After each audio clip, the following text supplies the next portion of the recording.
Үз-үзіңні жеңу жеңулерінің ең зурысы һәм ең яхшысы. Бұрынғы грек фәлсәфәшісі Платонның сөзләре тапшыруыбызның асылын билгели. Бүген һәр біріміздің жеңулерге ирешүү юллары турында сөз алып барырбыз безнең программада. Көтіп алынған 3 хәреф Татарстанда БДИ ничек узачак? Шундай ихтияж бар ватанны ярату. Яш патриотларны кайда укыталар? Юрты һәм шум нәрсә белән айырыла? Этнографик диктантта нинди сораулар булган?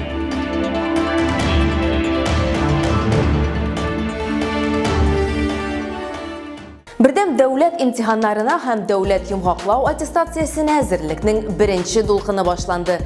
Күбебез өчен әлеге имтиханнар ЕГЭ һәм ГИА аббревиатуралары буларак таныш. Һәм бу 3 хәреф укучылар өчен дә, ата-аналар өчен дә куркыныч тудыра кебек, тик чынлыкта бу алай түгел. Әлеге имтиханнар дәүләт сынауларын узу артык кыен түгеллеген исбатлау чарасы. Бары тик әзер булырга һәм үз көчеңә, белемеңә ышанырга гына кирәк.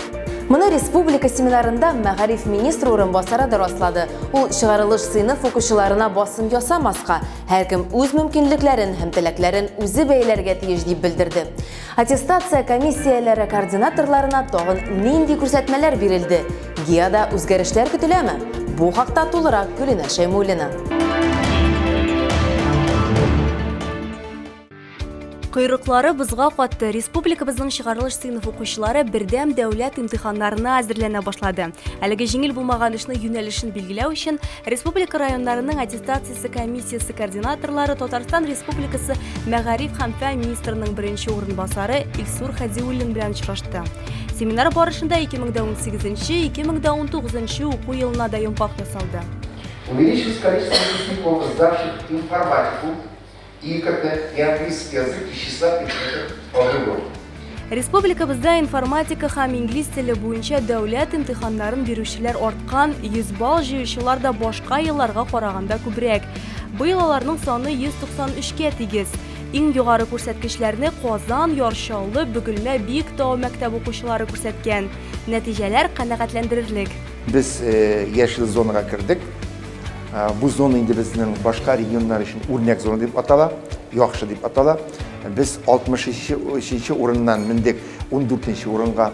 Монда бу безнең бүтәнебезнең укытучыларның, әтияниләрнең беренче чиратта менә шушы эш белән шөгыльләнүче үзенең җанын, тәнен биреп эшләп балаларның белемен күтәрүгә юнәлдерелгән кешеләрнең уртак хезмәте. Яшел зонага керү яхшы, әмма бу югары күрсәткечне алга таба да саклап калу мөһим. Семинар барышында белем сыйфатын күтәрү өчен бу юнәлешне тулаем төрле яктан анализлау кирәк дигән фикергә килделәр. Монда муниципаль координаторлар, техник специалистлар да, аннан соң шушы егене аудиторияларда, оештыручыларда, коридорда оештыручыларда, ата-аналарда, гомумән бөтен җәмәгатьчелек менә шушы белем сыйфатына юнәлдерелгән үзләренең бүтән гамәлләрен ничек итеп башкаралар. Чөнки бала июнь әйтергә кирәк, апрель май аенда гына исенә төшерергә тиеш түгел, менә хәзерге вакытта инде без аны эшләп башкарырга тиешбез. Әзерлекне башлаганчы имтиханның быелгы кагыйдәләре белән танышу зарур. 2019-2020 уку елында эштәлек, техник яктан әллә ни үзгәрешләр көтелми. Бу имтиханнарга яхшылап әзерләнергә менә дигән мөмкинлек. Яңа темалар география, тарих фәннәре буенча ГИА тапшыручыларга гына өстәләчәк.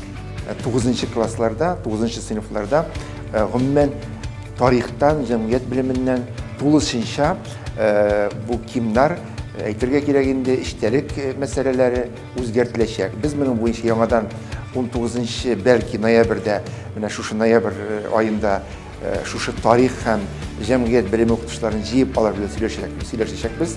Аларга укытулар оештырачакбыз. Имтиханнарга әзерләнгәндә мәктәпләрдә өстәмә сәгатьләр кертелмәячәк. Бүлеп бирелгән вакытны продуктив һәм файдалы үткәрү зарур. Һәр бала теләгән фәнне үзе сайларга ирекле. Ата-аналар, укытучылар аларга йогынты ясарга тиеш түгелләр. Семинар барышында бу темаларда күтәрелмичә калмады. Ярты ел мизгел эчендә үтә дә китә. Чананы җәйдән, арбаны кыштан әзерләргә кирәк дип юкка гына әйтмиләр бит.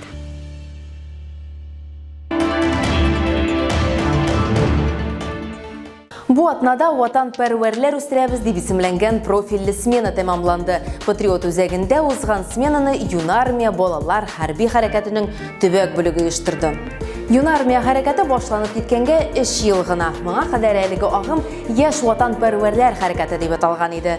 Барыгызның да Зарница, Орленок уеннары, мәңгелек ут янында кизү турыларда истәдер.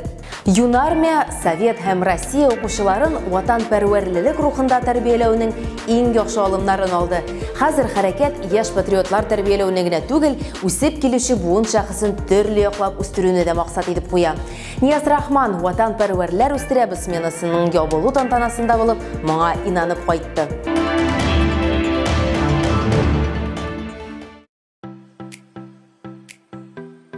Алар Татарстанның төрле район һәм шәһәрләреннән килгән Юн армия вәкилләре барлыгы 100-дән артык малай һәм кыз 6 көн дәвамында Казанның Патриот үзәгендә үзләренең осталыкларын ныгыта. Көзге каникуллар вакытында сменада катнашучылар саны буенча аерыла. Анда нибары 100 бала эләгә, алар арасында Мамадышның Юн армия вәкилләре дә бар. Ирек Гайзатуллин нәкъ менә шулар арасында иң нык егетләрнең берсе. Үзе нибары 9-нчы сыйныфта укый. Шуңа да карамастан инде бүгеннән ватанпәрвәрлекнең ни икәнен яхшы аңлый.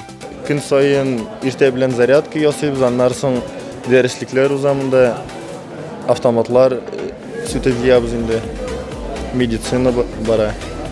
Менә шулар. Буш калмады, бәгәйбәт узды. Үзара ярышлар булды, канат тарттык, аннан соң атыштык, фаертаг уйнадык. Юн армия вәкилләренең көзге сменасы ватанпәрвәрлекне тәрбияләү дип атала. Катнашучылар саны да шикле булу сәбәпле егет һәм кызлар нибары 3 төркемгә бүленә. Монда башка лагерьлардан аермалы буларак балалар ял итәргә генә түгел, күбрәк үзләре өстендә эшләргә дип тартыла. Әйдәманнар бу беренче көннән үк сизелә ди. Много детей задавало Күп балалар сораулар бирә иде. Мин аларга курсант тормышы турында сөйләдем. Армиянең үзенчәлекләре әлеге хәрәкәттән аермалы яклары турында. Яңалыкларыбыз, нинди техниканы өйрәнүләребез турында, үз танк училищем турында сөйләдем. Алар смена барышында нинди генә сынаулар аша узмый һәм һөнәрләрне кулланмый. Алар арасында автомобиль эше, төзелеш буенча оста куллар, тактика һәм физика әзерлек, Калашников автоматын сүтеп җыю, ату кебек күнекмәләр өстендә эшләргә туры килә. Иртәдән алып көннең һәр минуты язылган ди Юн армия вәкилләре. Взводлар арасында конкурслар булдылар. Притяги канаты булды, фаертаг булды. Һәм җиңүчегә кубок биргәннәр. Әлбәттә, без бит bir звотта, әгәр дә син үзең дусың белән китсәң дә, барыбер кеше белән аралашмыйча булмый. Кем беләндер аралашырга кирәк, яңгы дуслар табасың. Шулай итеп без шәйләр эшәбез бергә, без анда ял итәбез, сөйләшәбез, бик әйбәт. Малайлар гына түгел, кызлар да алар сафында ватанпәрвәрлекне үзләрендә тәрбияләүче Юн армия вәкилләре өчен бу беренче чиратта үз үзләрен сынау. Шулай ук ел дәвамында күнегүләр аша үтеп торды ярышларга әзерләнү чарасы. Чөнки бүген Юн армия Татарстанның һәр районында бар. Аңа 8 яшьтән үк аяк басырга була. Чын армиядәге кебек ант кабул итеп, бар тик шуннан соң гына син Юн армия вәкиле була аласың.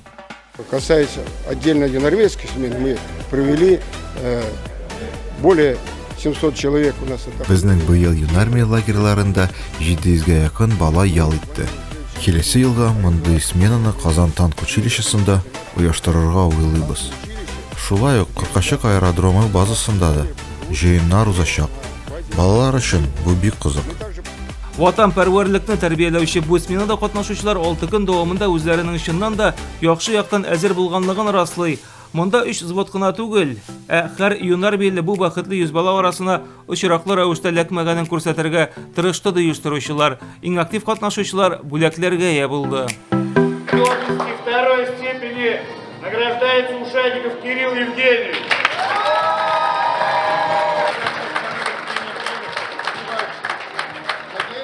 Первую степень заработали, да? Спасибо тебе. Так держать. Юн армия ана шундый ул балалар булуга карамастан бу үзенә күрә бер гаскәр дип шаярта хәрбиләр. Моны аңларга да була, чөнки әлеге хәрәкәткә керүчеләр саны Татарстан буенча гына да 22 меңнән артык баланы берләштерә. Ә мондый җыеннар аларның рухын тагын да күтәрә. Совсем недавно, как 2 дня назад, когда был акция у нас... Әле күптән түгел генә Казанның 161-нче мәктәбе ант кабул итеп Юн армия сафларына басты. Әти-әниләр бик каты кызыксына, элемтәгә чыгалар. Әлбәттә, кайчандыр пионерия кебек, безнең Юн армия хәрәкәте яшь буынны тәрбияләргә булыша дип уйлыйбыз. Бу сменада катнашучылар 6 көн вакыт безгә аз булды, аерылышасы килмиде. Ләкин алда аларны уку һәм башка мөһим бурычлар көтә, чөнки 9 май һәм бөек җиңүнең 75 еллыгын юнармия вәкилләреннән башка күз алдына китереп булмый. Инде бүген алар зур майданга марш белән чыгарга әзерләнә. Алардан һәр адымы сокланырлык булырга тиеш бит.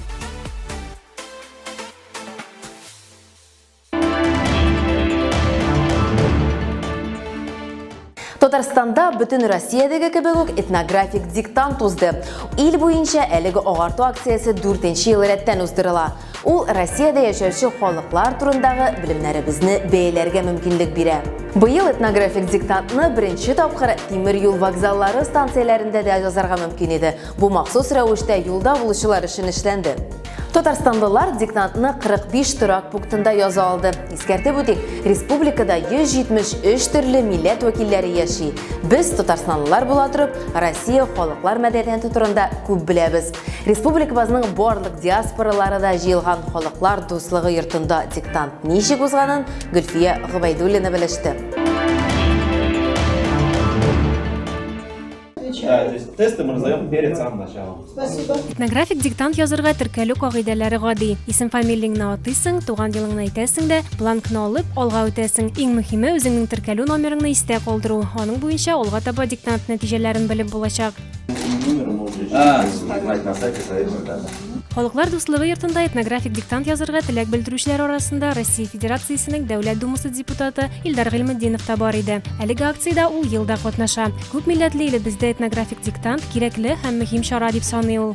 Без күбрәк үзебезнең янда яшәгән халыклар турында беләбез икән, әлбәттә безгә бу тормышта бергә дус булып яшәүдә җиңелрәк. Үзеңнең гырыф-гадәтеңне генә, үзеңнең телеңне генә күтәреп, башкалар турында онытсаң, башкаларны кирәкми дип санасаң, шул вакытта безнең була проблемалар. Менә шуларны да булдырмас өчен һәм шулай ук аңлашып яшәр өчен шушыны диктантлар алар ярдәм итә. Каждому участнику был выдан план, на котором необходимо будет писать правильные ответы. Этнографик диктантны Россиядә быел 4-нче мәртәбә яздылар. Әлеге акция 1-нче елдан ук популяр. Әйтик, 2016 елда аны 90 меңнән артык кеше яза. Узган ел бу саннар 392 меңгә тигез була. Халыклар мәдәнияте буенча белемнәрне җир шарының барлык континентларында да тикшерүчеләр бар. Узган ел акция галәм масштабына чыган. Аны халыкара космик станциядә рус космонавты Сергей Прокопьев та яза. Быел Татарстанда рекорд булды. 105 площадка катнашты бөтен республикада.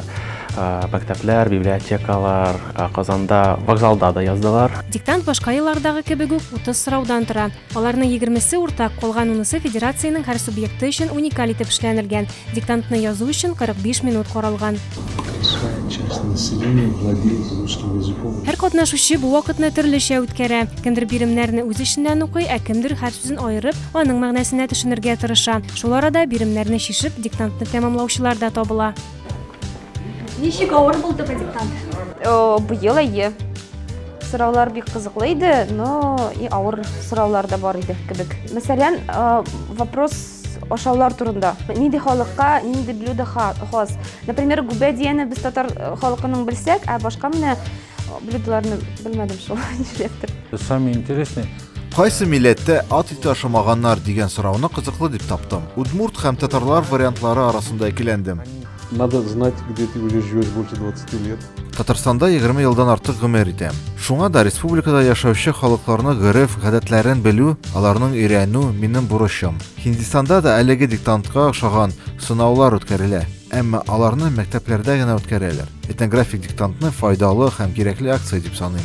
Диктантның нәтиҗәләре белән акциянең сайтында 12 декабрь Россия Конституциясе көнендә танышып булачак. Үзегез җыйган балларны бланк номеры буенча табып белә алачаксыз. Исегезгә төшерәбез, яңалыкларыгызны социаль челтәрләрдәге сәхифәләребезгә юллый аласыз. Биредә шулай ук алдагы чыгышларыбыз да эленгән. Карагыз, дусларыгызга җибәрегез. Федор Достоевский геройларының берсе бөтен дөньяны җиңәргә телисең икән, үзеңне җиң дигән. Без барысына да үзебез ирешә алабыз. Уңышлар һәм җиңүләр сезгә. Киләсе очрашуларга кадәр.